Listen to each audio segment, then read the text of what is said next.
Hello friends, সবাইকে আমার ভালোবাসা ভরা নমস্কার জানিয়ে শুরু করছি নীলিমা রেসিপির আরেকটি নতুন পর্ব। আজ শেয়ার করব দুধিয়া কাতলা রেসিপি। ভীষণ সিম্পল এই রান্নাটি খুবই কম উপকরণে তৈরি হয়ে যায়, আর এর স্বাদও হয় সাধারণ মাছের ঝোলের থেকে একেবারে আলাদা। এই রকম ইউনিক রেসিপিগুলো খুব সহজেই বাড়িতে বসে শিখে নেওয়ার জন্য সাবস্ক্রাইব করে নিন নীলিমাস রেসিপিস চ্যানেলটিকে, আর আমার সমস্ত রান্নার আপডেট সবার আগে পাওয়ার জন্য বেল আইকনটা প্রেস করতে ভুলবেন না। আমি এখানে 5 পিস কাতলা মাছের দাগার পিস নিয়ে নিয়েছি। পেটির পিসও কিন্তু অবশ্যই নেওয়া যেতে পারে। এছাড়া 1 চামচ আদা বাটা নিয়েছি, চেরা কাঁচা লঙ্কা নিয়েছি 5 থেকে 6টা, 1 কাপ দুধ নিয়েছি, 1/4 টিস্পুন এলাচ গুঁড়ো নিয়েছি, 1 চামচ মৌরি গুঁড়ো নিয়েছি, 1 চামচ লঙ্কা গুঁড়ো নিয়েছি, নুন হলুদ ভাই বোন তো আছেই, 1/2 চামচ চিনি নিয়েছি, আর লাগবে অল্প একটু খোয়া ক্ষীর। আর ফোড়নের জন্য নিয়েছি সামান্য একটু মেথি। এই কয়েকটি মাত্র উপকরণ দিয়েই বানিয়ে ফেলবো ভিন্ন স্বাদের এই দুধিয়া কাতলা রেসিপিটি।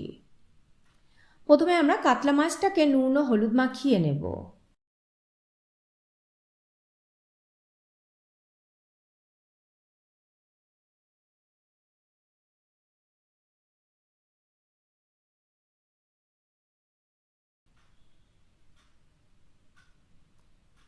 এবার এদিকে একটা মশলা রেডি করে নেব।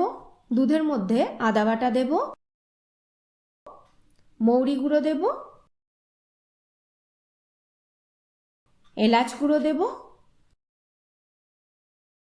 লঙ্কা গুঁড়ো দেব ও হলুদ গুঁড়ো দেব। গুলে নেব ভালো করে।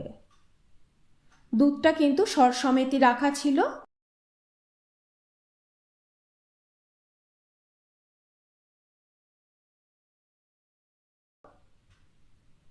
এবার প্যানে সর্ষের তেল দেব। গরম হলে মাছ দেব।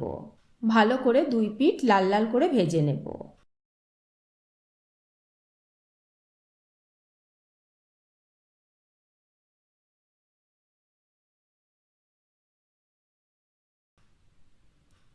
মাছ ভাজা হয়ে গেছে, এবারে তুলে নেব মাছগুলো।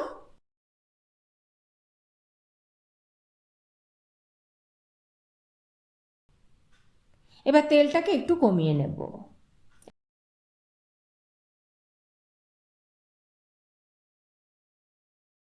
এবার এই মাছ ভাজার তেলেই মেথি ফোড়ন দেব।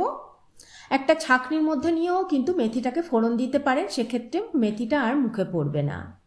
আমি পরে অবশ্য মেথিগুলো তুলে ফেলে দিয়েছিলাম। এবার দুধে গোলা মশলা দিয়ে দেব।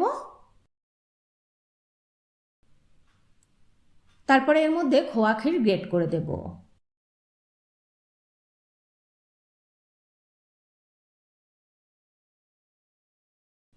নেড়ে চেড়ে মশলাটা একটু কষিয়ে নেব।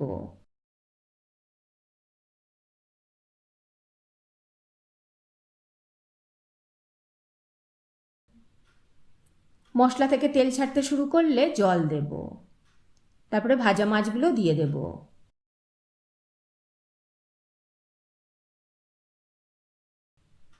চিনি দেব, নুন দেব পরিমাণ মতো। নুনটা টেস্ট করে লাগলে আরেকটু দেব।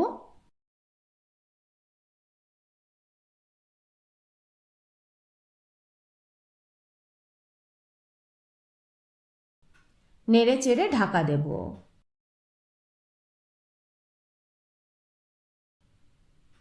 জাস্ট 5 মিনিট ফুটিয়ে নেব।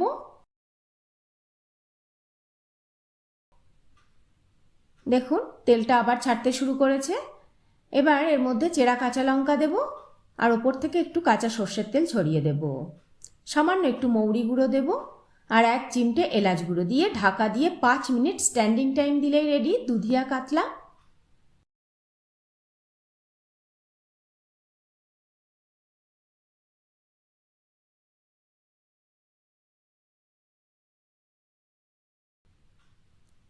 সার্ভ করব ওপর থেকে খোয়া ক্ষীর গ্রেট করে। সাদা ভাত কিংবা ফ্রাইড রাইস, পোলাও, জিরা রাইসের সাথে খুব ভালো লাগবে এই দুধিয়া কাতলা রেসিপিটি।